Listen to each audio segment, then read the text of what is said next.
Saya tadi tuh sempat tidur berapa ya, 2 jam kalau nggak salah. Bangun-bangun langsung mandi, habis mandi suruh hacking. Kejut lagi ya.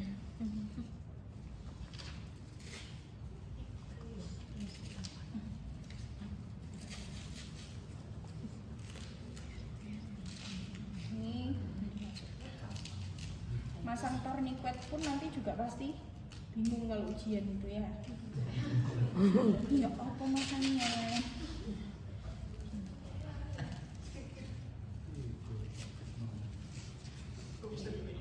Gini, tapi harus yang siset ya, harus yang rapet. Oke, kemudian kalau ada luka tusuk,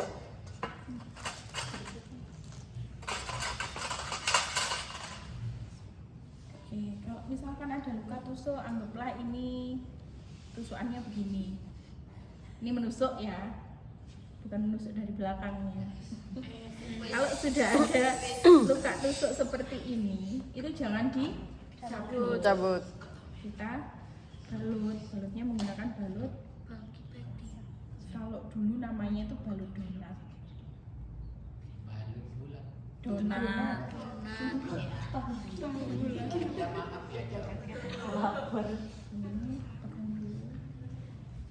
Kemudian, nah, estetiknya ketika kita mau membalut itu posisinya kasarnya begini, jangan begini.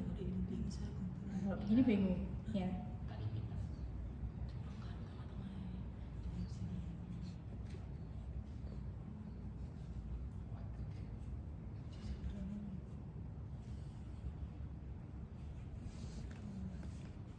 Silang aja.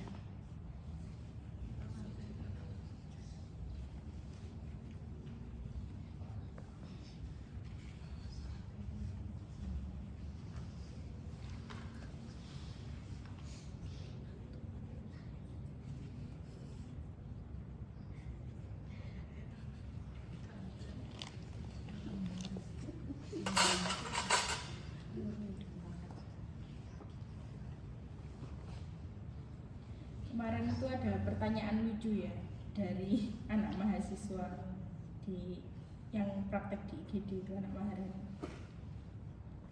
Mbak perawat Oka ya? Loh, kalau perawat Oka ya nggak di IGD dek, gitu ya. Kenapa? Saya jahit ya, jahit itu kan pengen cepat selesai, jadi gitu kan. Terus kok jahitnya cepet banget gitu. Emang yang jahitnya cepet perawat Oka aja, saya bilang gitu kan. Nah, Sapi. tuh ya. Ini contoh kalau lukanya adalah luka tusuk. Jadi jangan Cabut. biarkan. Kalau dicabut biasanya perdarahannya akan semakin banyak gitu ya. Oke. Terus apa lagi? Memposisikan pasien dengan elevasi dan pressure point tidak direkomendasikan karena tidak cukup bukti untuk mengetahui keefektifannya. Posisikan pasien di atas blackboard, lakukan pembidayaan pada area fraktur atau joint injury, berikan oksigen aliran tinggi, selimuti pasien untuk mencegah kehilangan panas tubuh. Evaluasi tidak terjadi perdarahan, pasien tidak mengalami shock hipovolemik, adanya pulsasi sensasi motorik. Nah ini yang kemarin saya sampaikan, cek PMS, pulsasi motorik dan Sensorik. Ya, jadi habis dibeginikan, habis dibalut itu kita harus cek PMS ya. Pulsasi, cek nadinya ada atau tidak, cek. Kemudian M, motorik, gerakan Bu coba. Nah, terus sensorik di ya. Oke, yang cowok aja, Bidai. Barley. Ayo Barli. Come here, Barley. Dek boleh minta tolong ambilkan Mitela 3. Aku minta Mitela 3. Melalui apa? Melalui Landung Sari. Melalui mana? Prinsip pemasangan bidai harus melalui dua Sendi. Jadi misalkan ini dari lurus, misalkan yang fraktur di area tibia. Ya, kita bagaimana pasang bidainya? Cari bidai yang ukuran 60, ini 60. Ya, 60. Nah, ambil 3. Ini kemarin saya. Ambung juga nggak ada yang ambung. Nah, kalau di frakturnya itu di area tibia boleh pakai ini, melewati 2 sendi. Sendi mana sama mana? Lutut. Ya. Kemudian kalau misalkan pasiennya itu maaf ya, lemas saja. Nah, posisinya frakturnya gini. Kalau kita mau mengginikan pasien itu pasti sakit banget. Ya. Bagaimana caranya? Kamu sana dong. Nah, ini agak sini. Maju sini. Nah, yang pertama, kalau kita masih pemula, siapkan ininya dulu. Ini namanya mitela. Ya.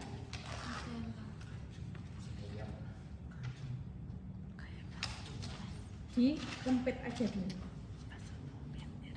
Kalau di IGD nggak pakai begini, pakainya kasabulum.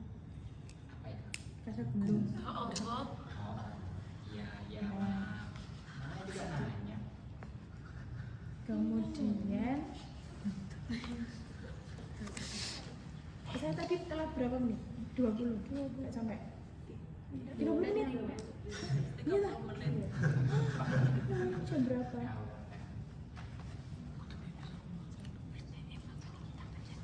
Sampai saya tuh balas kelompok yang habisnya ini Waalaikumsalam, terus dia bilang apakah ibu berkenan? Kemarin yang lucu itu di IGD ya, ada dokter spesialis penyakit dalam, terus dia itu WA IGD, pasien saya dirawat di mana ya? Terus kita jawab di ruangan Lili dokter, pripun nggih? Dijawab dong sama dokternya, enggak pripun.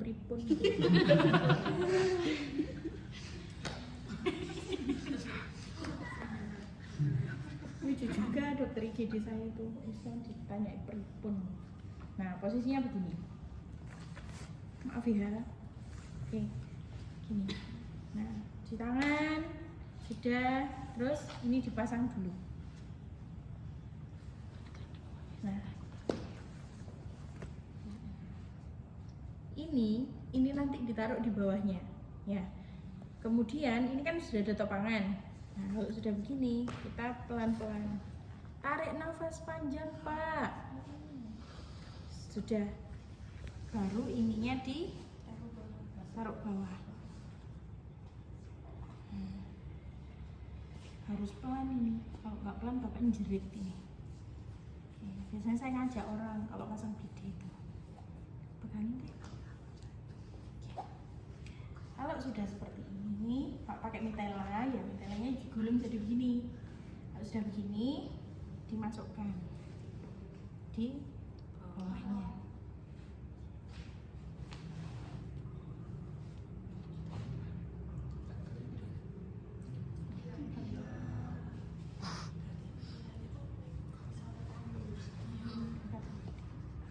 Sama ininya, kamu ngangkatnya. Ini anggaplah dia fraktur ya, jadi kita harus ngangkatnya pelan.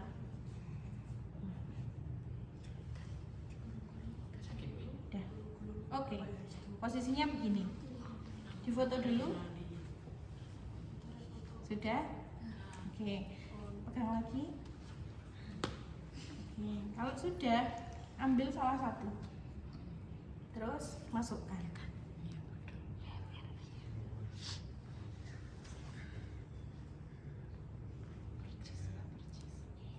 Terus ditali.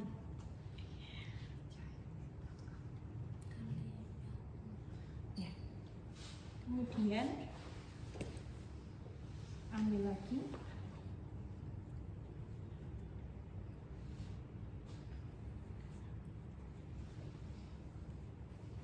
Terus di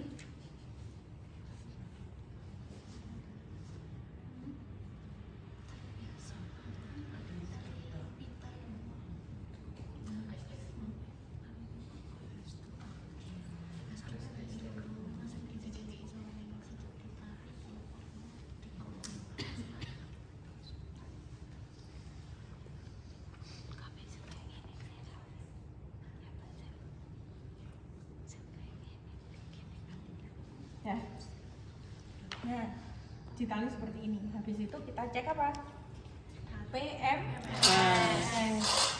Nggak ada itu ya? Pak apa jenisnya? Bukan palu. Ya itu loh.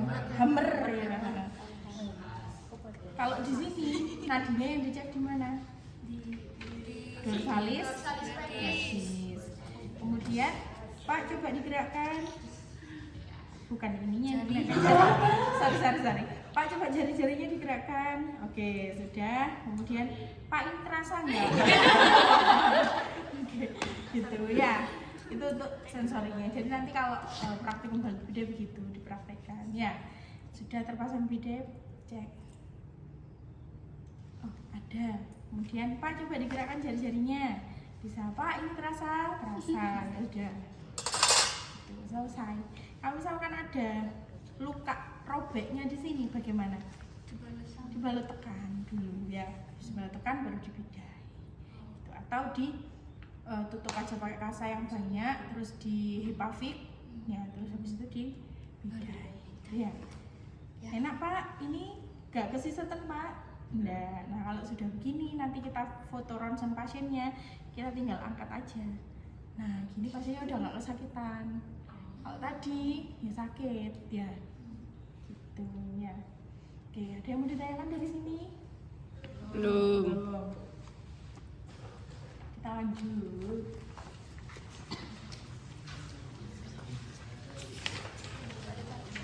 Apakah rasional dilakukan tindakan memberikan selimut pada pasien yang dicurigai mengalami shock?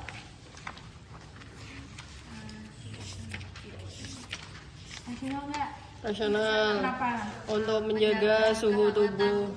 Ya, kita harus tahu tanda-tanda shock itu apa. Ya, akralnya hangat apa dingin? Dingin. Dingin. Kebanyakan shock itu akralnya adalah dingin. Tapi kalau dia shocknya adalah shock neurogenik, ya dia akralnya malah hangat. Itu kalau shock hipovolemik, shock septik, kemudian shock kardiogenik itu semuanya akralnya dingin.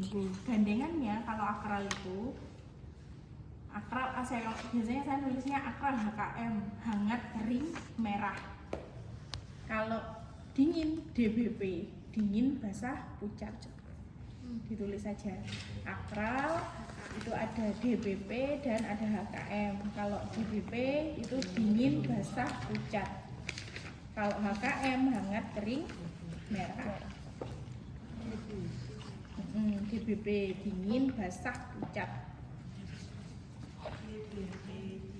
Nah, tanda-tanda orang shock salah satunya adalah akralnya dingin ya. Kalau untuk menjaga suhunya, termoregulasinya biar stabil terus, maka bisa diselimuti. Oke.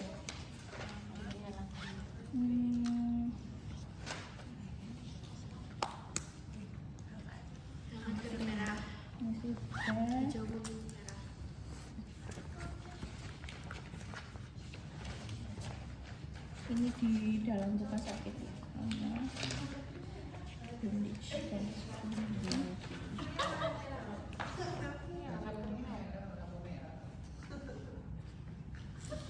Oke, sekarang ya, bandage juga ya? Ya. Dan splinting kan? Enggak. Oke.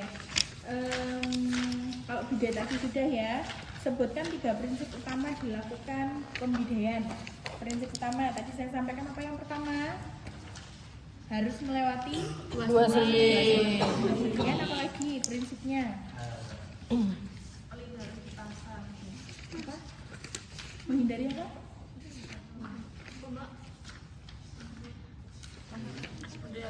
Menghindari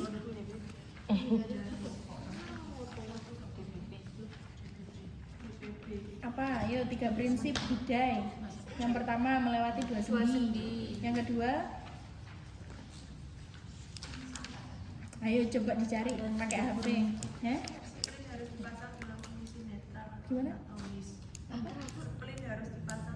Ini bidai, kita ngomongin bidai.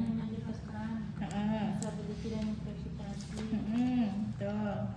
Terus Kemudian lihat motorik dan belum. coba dicari di AI apa prinsipnya pembidaian. 3 3 prinsip utama pembidayaan. Apa? Pastikan sirkulasi sensorik dan motorik aman. Imobilisasi dilakukan. Pastikan sirkulasi sensorik dan motorik aman. Iya, pastikan motorik dan sensoriknya aman. Terus, Bidet harus terpasang dengan aman dan nyaman. apa? Bidet harus terpasang aman dan nyaman. Terus, Imobilisasi area yang cedera. Gak tahu. Ini nggak ada kelanjutan. 3 prinsip utama. Intinya yang paling utama tadi harus melewati 2 sendi. Kalau misalkan ada luka terbuka, dia harus diapakan dulu? Dibalut tekan. Terus jangan terlalu ketat. Ketat. Ya. Oke. Kemudian ini tadi pembedaan sudah. Sekarang kita halaman berapa yang ini? Halaman berapa? 51. Ya. Oke, yang pertama cuci tangan menggunakan sarung tangan, mengucapkan bismillah ya. Inspeksi ekstremitas pasien, lihat adanya deformitas, abrasi, penetrasi, luka bakar. Nah, ini yang kemarin saya bilang DCAP BLS. Ya, itu singkatan. Jadi kalau misalkan nanti ujian BTLS ya disebutkan cek DCAP BLS. Apa itu? Deformitas, Abrasi, penetrasi. DCAP deformitas, kontusio, abrasi, penetrasi, burn, laserasi, swelling. Nah, itu ya. Kemudian palpasi ekstremitas pasien, lihat adanya nyeri tekan, instability dan krepitasi. Palpasi ekstremitas pasien, lihat pulsasi motorik dan sensorik PMS-nya. Ukur kekuatan otot pasien dengan mengangkat ekstremitas pasien dan minta pasien untuk menahannya. Kolaborasi untuk pemeriksaan X-ray. Memposisikan area fraktur ke posisi semula dengan hati-hati. Ini tadi sudah ya. Kontrol bleeding untuk area kepala. Nah, kontrol bleeding untuk area kepala.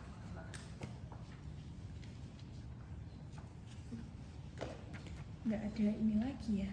Tak lepas aja ya. Harusnya nanti kan lucu ya, udah dibidai, udah di ini gitu.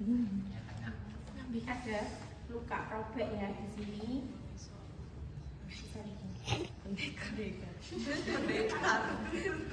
Pacu jalur. Kemudian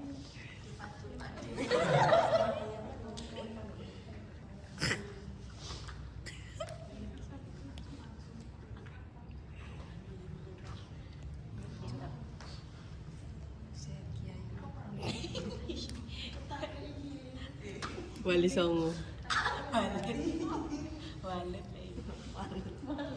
Tuan ku Imam Badil.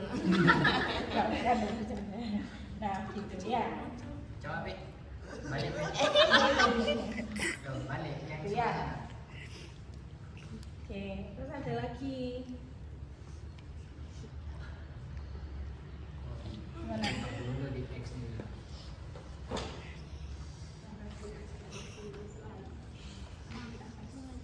Di atas.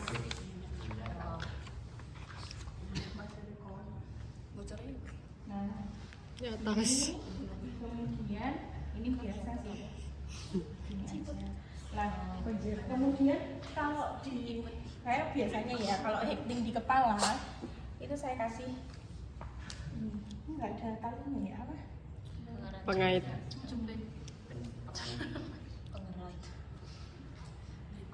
Kalau saya hekting di kepala itu kan biasanya agak susah ya untuk plesternya karena kan terhalang oleh rambut ya. Saya kenapa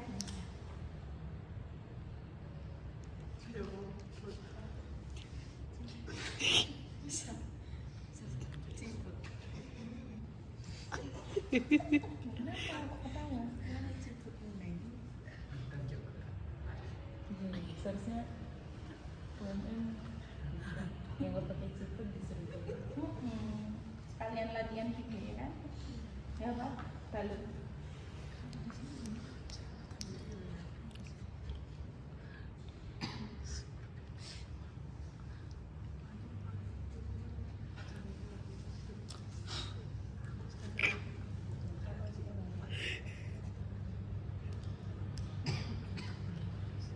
Ini bisa.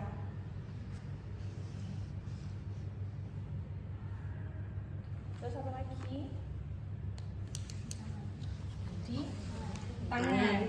Oke, lepas dulu. Nanti di juga di ini untuk tarik. Nanti di tali sama. Namanya apa ya? Saya lupa. Sem plan apa lupa saya. Berarti nggak pakai papan lagi. Ya. Gitu. Kemudian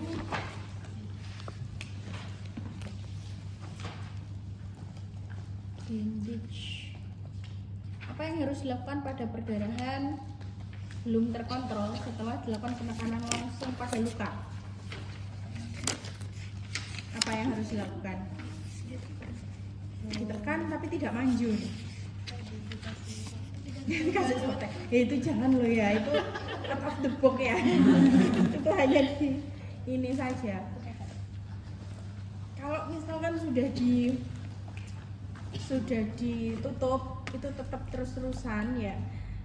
Apa yang harus dilakukan? Dilihat dulu perdarahannya apa, arteri atau vena. Biasanya diklaim bagian pembuluh darah tersebut. Ya, saya udah pernah cerita belum ya di kelompok ini atau kelas ini. Jadi dulu itu ada orang yang punya pegadaian di Tirto.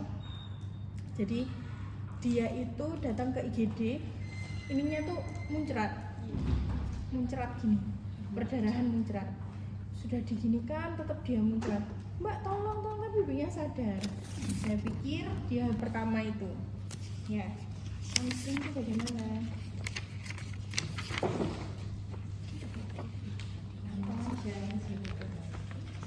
Kalau pakai mitela, pucuknya itu ditali. Ini. Ya, setelah itu di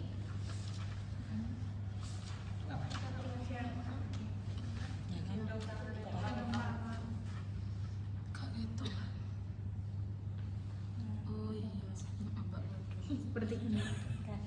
Ya, ini kalau zaman dulu begini. Kalau sekarang udah ada arm sling, jadi tinggal masukin tangannya langsung. Ya. Kemudian apa lagi? Tua putri. Nah. Aduh. Nanti kalau pacarnya anak basket terus juga ya. Pacarku anak perawat nih ya, aku dibalut. Pacarku atlet taekwondo.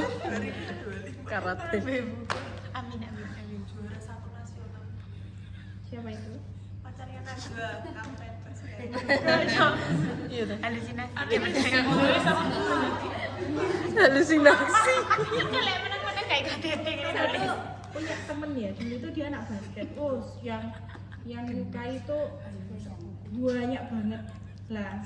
Dia itu temen akrab saya, jadi kalau kemana-mana itu boncengan sama saya gitu. Kira saya pacarnya, saya yang dilabrak. Aduh. Lapor deh, Pak. Tapi sekarang dia udah berganti aliran, ACC sekarang ya, aliran celana cingkrang.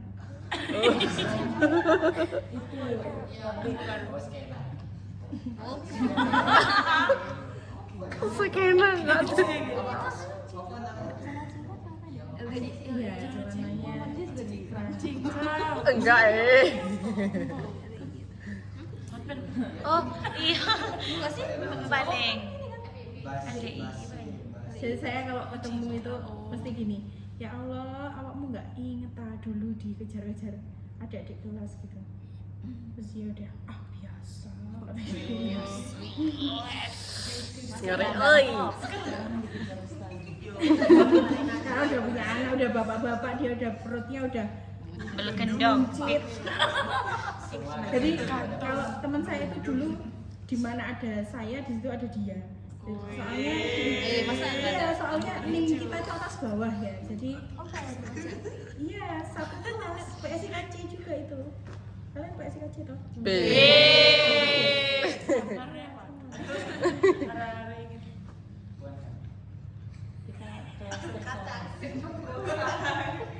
PSIK B. Iya, Bu. Nah begini, jadi kalau saya itu sukanya disilang-silang gini. Kalau pada kaki, kalau pada tangan sama nggak? Sama. Aduh, pada tangan. Iya lah sampai entek. Coba sekarang tangan.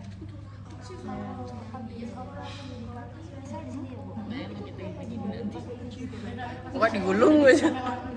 Tujuannya dia untuk menjaga ini di balik ini itu selain untuk menjaga kestabilan yang faktur itu juga untuk menjaga kondisi lukanya. Nah kalau lukanya cuma dikasih hepafik kena air,